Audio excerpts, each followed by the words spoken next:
Hello there, everyone, and welcome in. This is Aaron St. Dennis, the FF Mad Scientist. Welcome to the Mad Science Lab podcast.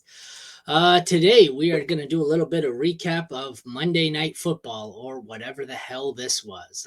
Looked like an entertaining game. I did not catch all of it.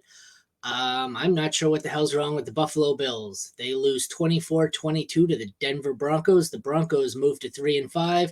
Well, the Bills fall to 5-4. The bye. Okay. I guess let's get into it. What a mess.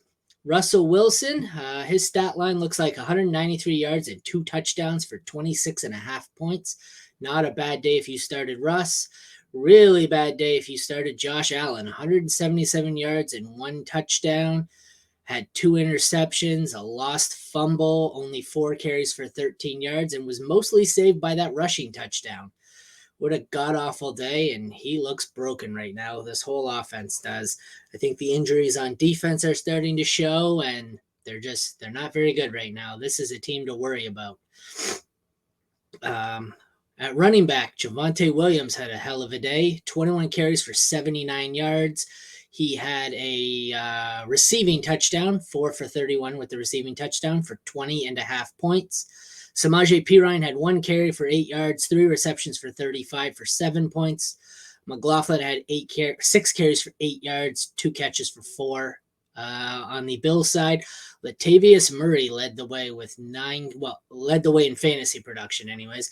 9 carries for 68 yards and the touchdown that did it. That got him to 17 points. James Cook had 12 carries, 109 yards, so he was the better of the 2 rushers, but the touchdown made the difference. No touchdown here led him to only score 13. He did lose a fumble too and was benched for a significant period of time.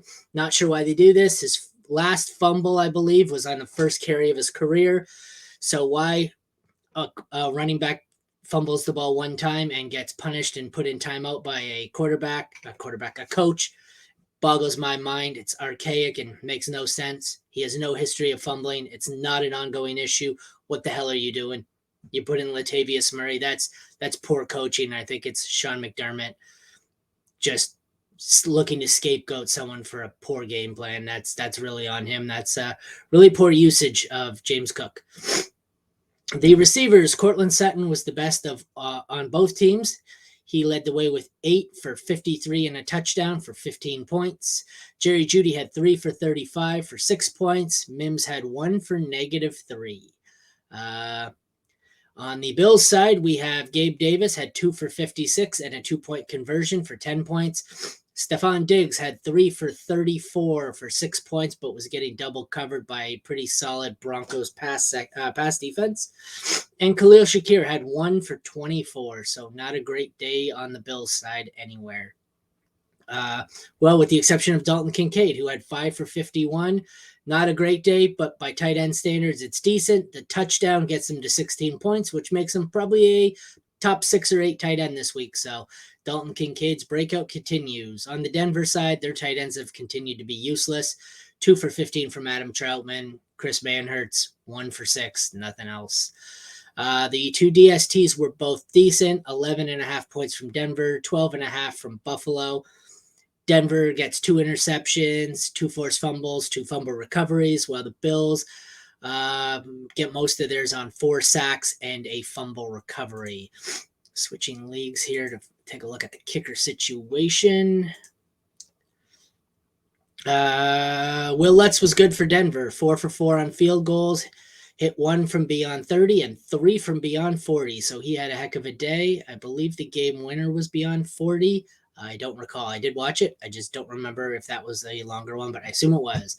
Tyler Bass did nothing. He was 2 for 2 on extra points and did not attempt a field goal. So the question is, what is wrong with the Buffalo Bills? At this point, nobody seems to know. The defense is really lacking right now. They're really banged up, and McDermott is making some pretty shitty decisions out there, and they're giving Josh Allen a little bit too much leash, and he has seemed to regress with his passing. He's making poor decisions. He's forcing the ball, and they need to reevaluate here, or they're going to miss the playoffs. All right, everyone, thanks for tuning in. We will see you live today at noon for our waiver wire show. Take care.